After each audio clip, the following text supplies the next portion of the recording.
অজিত লিখছে নতুন গল্প। ঘরে হালকা বাতাস ঢুকছে। ব্যোমকেশ পাশে বসে পান সেজে নিচ্ছে।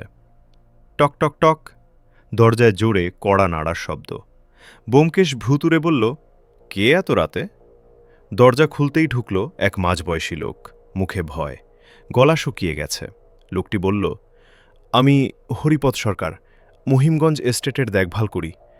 আজ দুপুরে আমাদের মালিক অরুণবাবুকে ঘরে তালাবন্ধ অবস্থায় অচেতন পাওয়া গেছে। অজিত বিস্মিত, তালাবন্ধ ঘরে? হরিপদ কাঁপা গলায় বলল, হ্যাঁ বাবু, আর ঘরে একটা অদ্ভুত ব্যাপার।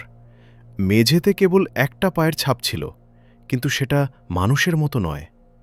ব্যোমকেশ চশমা ঠিক করে বলল, একটা পায়ের ছাপ, আর সেটা মানুষের নয়? চল অজিত, এবার কেস জমে উঠছে।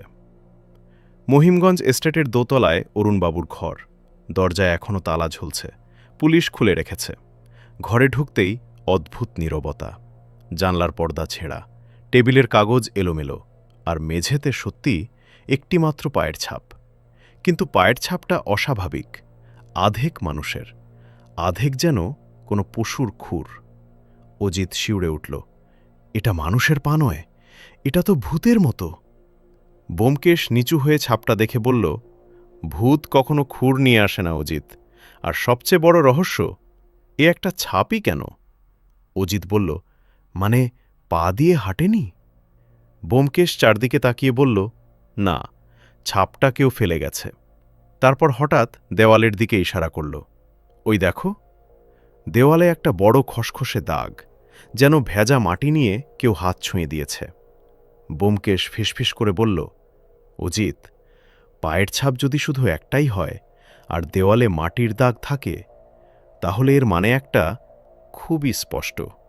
অজিত বলল, কি মানে? ব্যোমকেশ দরজার দিকে তাকিয়ে এক মুহূর্ত চুপ থেকে বলল, খুনি মাটিতে পা না রেখে দড়ি বেয়ে ঘরে নেমেছিল। ঘর স্তব্ধ। হরিপদ হাঁ করে তাকিয়ে আছে, আর ব্যোমকেশ নিচে পড়ে থাকা এক লোহার রিং তুলে নিয়ে বলল, এই রিংটাই তার দড়ির অংশ। খুনিকে আর বেশি দূরে যেতে হবে না, এই বাড়িতেই আছে সে। ব্যোমকেশ রিং ধরে উপরের তাকের দিকে তাকাল। দড়ির অংশ এখান দিয়ে ঢুকেছে, খুনি এখনো ঘরে। আমি বললাম, সবই পরিকল্পিত? খুনি খুব অভিজ্ঞ। হরিপদ কেঁপে বলল, ব্যোমকেশবাবু, কি করলে খুনি ধরবেন?